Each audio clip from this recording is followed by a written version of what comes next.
Pinahirapan niya talaga ako, guys. Sobra talagang grabe ang experience ko, and this was the worst part. So, he was looking at this. Nakita niya pa yung mga selfie ko dito sa Eton Hotel. Nakakahiya. I could be the best thing in your life. Hello everyone, my name is RV and welcome back to my YouTube channel. In today's video, I'm gonna share with you guys my experience sa German Embassy applying for a visa, specifically the family reunion visa. So if you didn't know, I got married with my German husband, half German, half Filipino, this year around May of 2021. And after 3 months of being married, I tried to apply for a visa. And here's my experience. So first of all, kailangan nyo muna kumuha ng appointment sa German Embassy. You can just search for German Embassy visa appointment, and then you will be choosing a date when all of the documents will be completed, and then you will wait for the embassy to give you a set date. So, for me, naghintay lang ako actually ng few days, and luckily I was given an appointment immediately. So, I chose the date of September 16 because actually walang masyadong reason kung bakit September 16. And September 16 is even my second dose of vaccine, which hindi ako makakapunta. Siguro pagbalik ko na lang ulit sa Cebu. But my appointment was September 16, and so after kong makakuha ng appointment, nag-book agad ako ng flight and as well as hotel. Right now, since nasa pandemic pa tayo, you need to observe protocols, and only I wasn't able to book a flight or magsama ng kahit sino because kung sino lang ang may visa appointment, yun lang ang pwede makapunta dito. So I am from Cebu, by the way. So my flight will be Cebu, Manila, and Manila, Cebu. Ang requirements na pinas or hiningi, I use the AirAsia airline. And ang hiningi is Trace app, which you can download on a Google Play Store or siguro na sa Apple. I'm not sure kasi Android yung phone ko. But aside from that, you will also provide, of course, your ticket and an email that you have a visa appointment.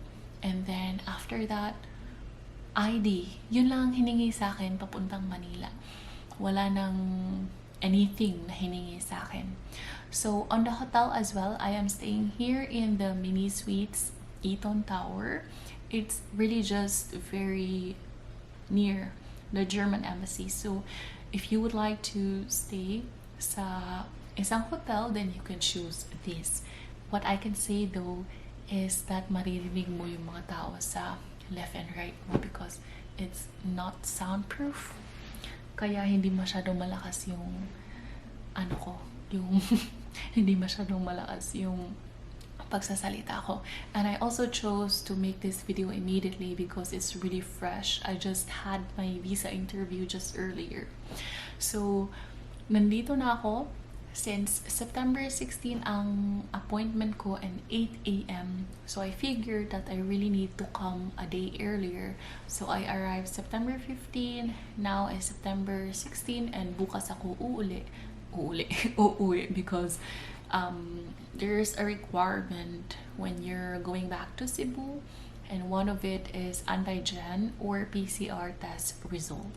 And I want to take my time para ma-process ko ang requirements before going back to Cebu. Anyway, so ang pinaka-topic natin is kung ano ang experience ko going to German Embassy.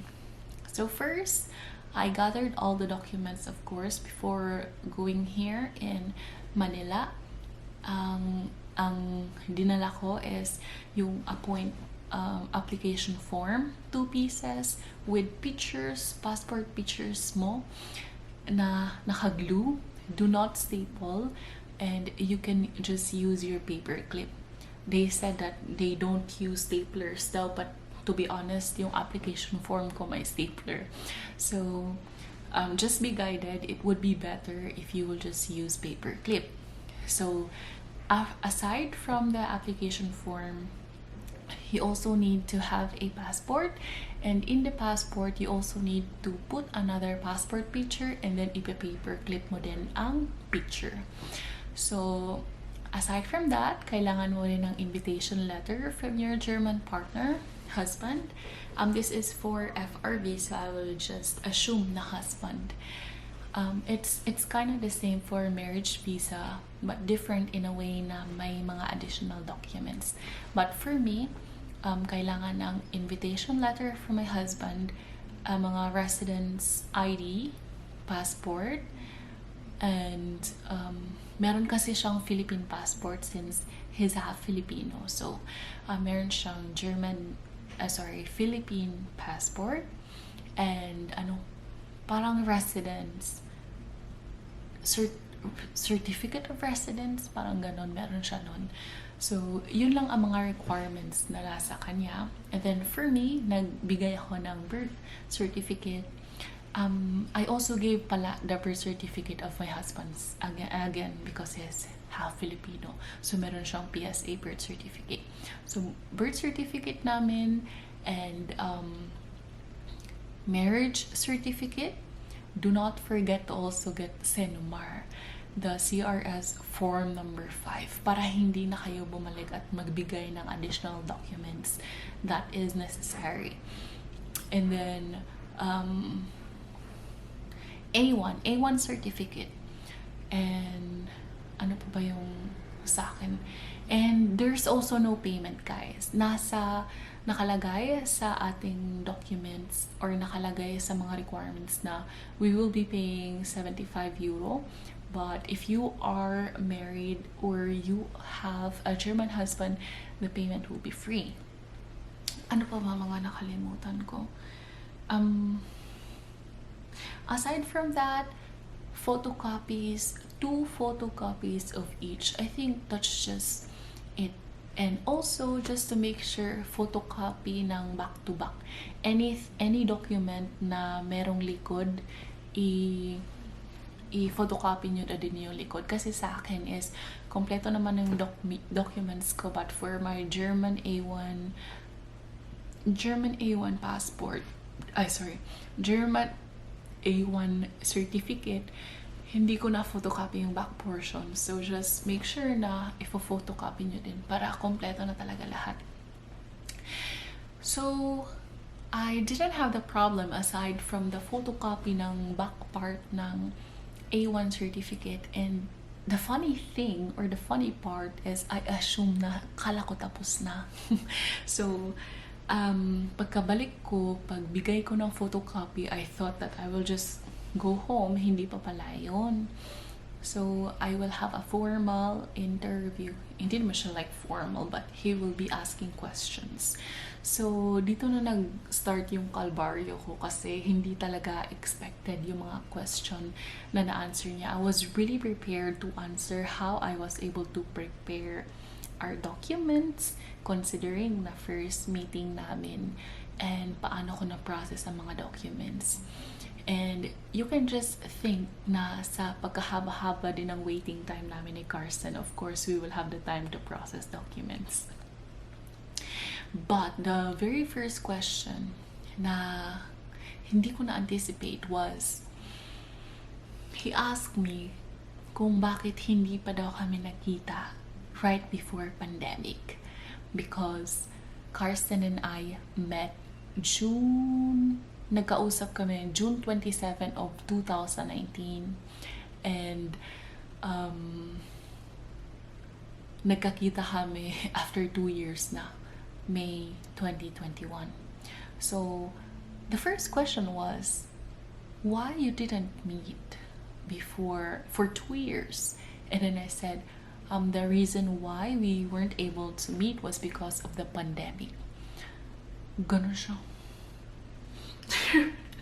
And I was like, hello, patay. Sabi niya na, in 2019, there was no pandemic. Sabi ko, oo nga no. And then we met June. So if you will count, we have June, July, August, September, October, November, December, January, February, and then March ang lockdown, ang start ng lockdown. To be honest, tinanong ko si Carson kung bakit ganun yung nangyari sa amin. Bakit talagang hindi namin napag-isipan na magkita immediately. So, we were in the process of getting to know each other pa. And Carson decided to visit me here in the Philippines around November, December. Sabi niya magbubook na daw siya ng flight. So, it took him like around 5 to 6 months para magplano na pumunta dito sa Pilipinas. But, ang nabook niya na flight is July of 2020. So, parang isang taon na din before siya nagplana pumunta dito. And, ang sabi din ni Carson is the reason is because nung taon na nakita kami is 2 weeks na lang din ang vacation niya. And also, he was saving up as well for vacation. Ang naging experience ko was that the German interviewer was parang sa kanya parang nonsense ang mga sinasabi ko. Parang sa kanya nagsisinungaling ako. And parang sa kanya hindi legit ang relationship namin because parang ano kasi, alam niyo naman, di ba, first meeting. And I really understand. And I also understand kung bakit niya talaga natanong yun, considering na meron pa palang mga months na before pandemic na hindi kami nakita, which is ngayon ko lang din na-realize because I just said to myself na mga bata pa kasi kami noon. He was 26 at the time and I was 24 at the time. So, you cannot assume na kami na talaga ang magkakatuluyan nun. So, we really need to get to know each other. So, I think that was really my honest explanation kung bakit hindi kami agad-agad nagkakilala. He was a student, he was working, he do not have much vacation, and he also need to save up pa para pumunta dito. And I really understand. I understand his situation, and I was really not bothered kasi ang dami ko pa ding pimples during that time, so hindi pa talaga ako confident. But that was the question. Ang sabi niya din is, bakit daw hindi ako nag-apply for visa? It was because I was assuming na hindi ako ma-grant ng visa or madi-deny ang visa ko if I will try to apply for visa. And really, that was my explanation, and that was the reason why. That's why I didn't apply for any visa. I was just waiting for him to come here. And parang, hindi na naman siya naniniwala. And, ano pang dapat kong sabihin? Ito naman talaga kasi yung reason.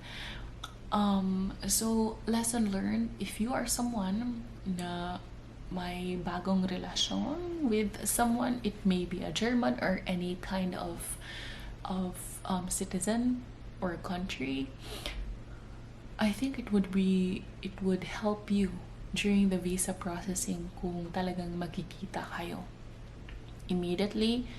If talagang napagdesisyonan nyo na serious ang relationship nyo, so they will not think na parang nagfi-fake lang kayo ng relationship nyo, which I really do not have the chance because that was our situation. And nung times na sana na makikita na kami is talaga nag-lockdown na.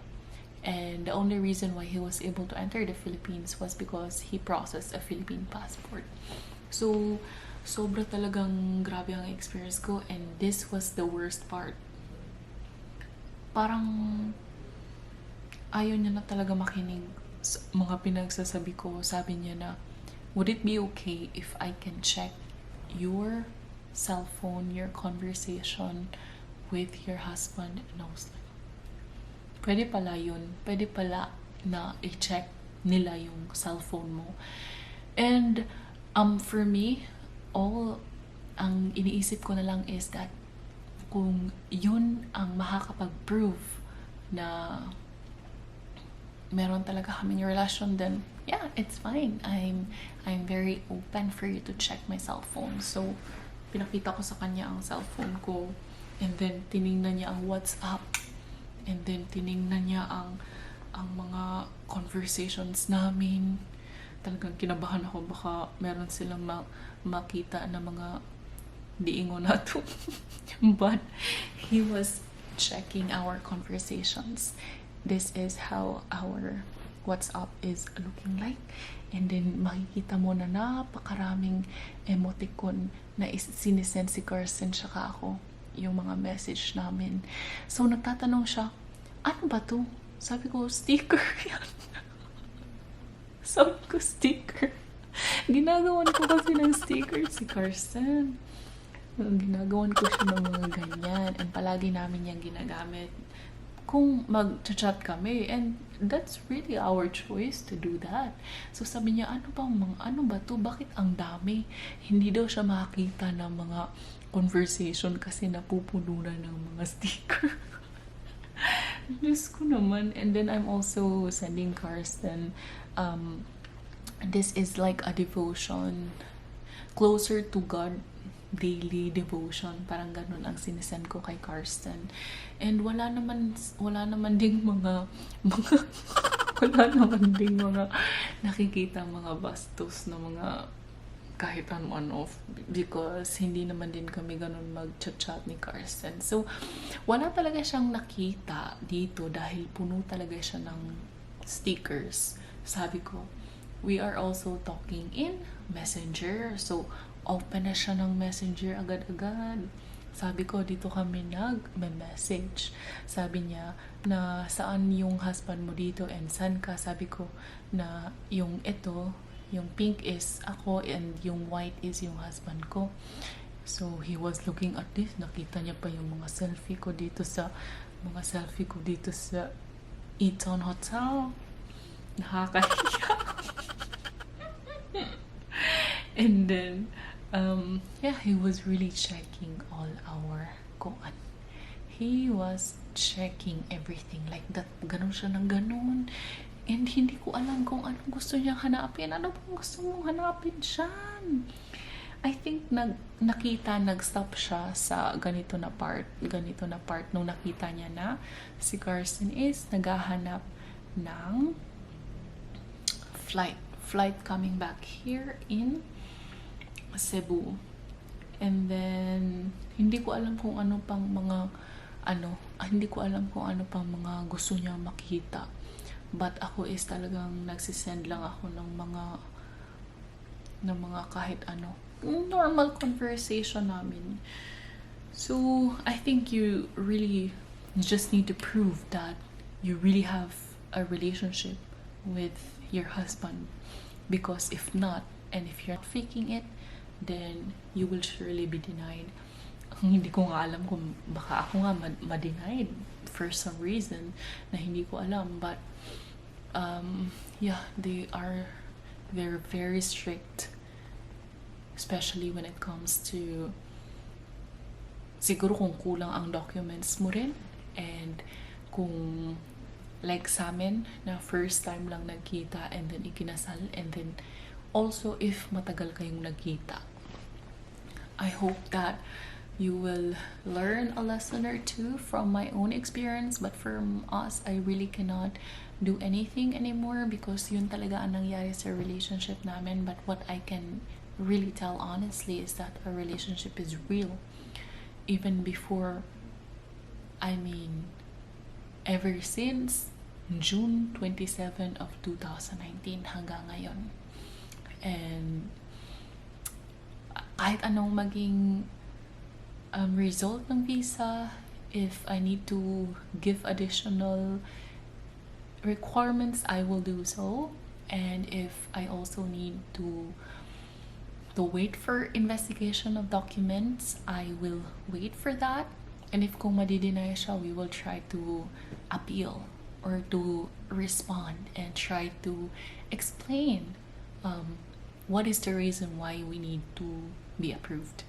And hopefully talaga makapunta dito si Carson by October. So para mas ma-prove namin na he's really my husband. After noon, after nilang mag-check ng ano ko, ano ba yun?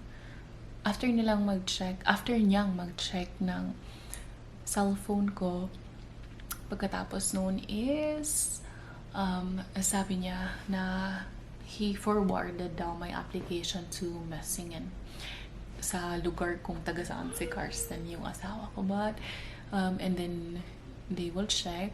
He actually didn't give me a specific time kung kailan ako ma-approve, but I was saying that I am planning to come to Germany around October 20. Kung hindi siya ma-follow, then that means the German embassy will not based on what date you're wanting to go to Germany.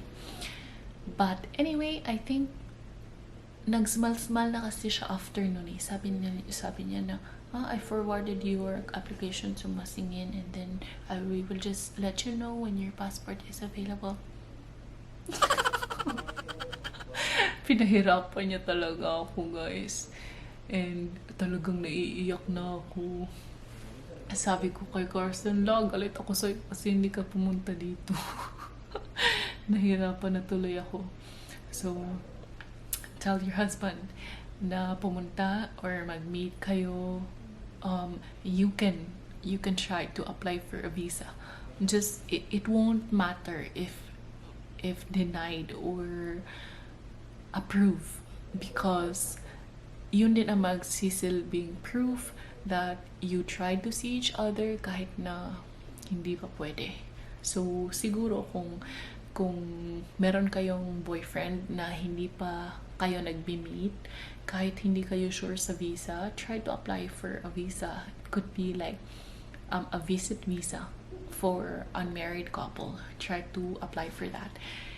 And wag niyo lang isipin kung ma-approve or hindi, but at least you tried. And I will also share other things or other tips if you have any questions or if this video is helpful to you. Yun lang ang naging process and ginawa ko on my application from the German embassy. And since kanina lang yun, that was really what I felt. I think yun na, parang mahaba na yung chika ko. Nasa 20 minutes na ako. But yeah, thank you so much guys for listening to my story, to me sharing my own experience in applying for a visa. Bukas uuwi na ako and I will just update you guys. Don't worry. See you on our next video. Bye!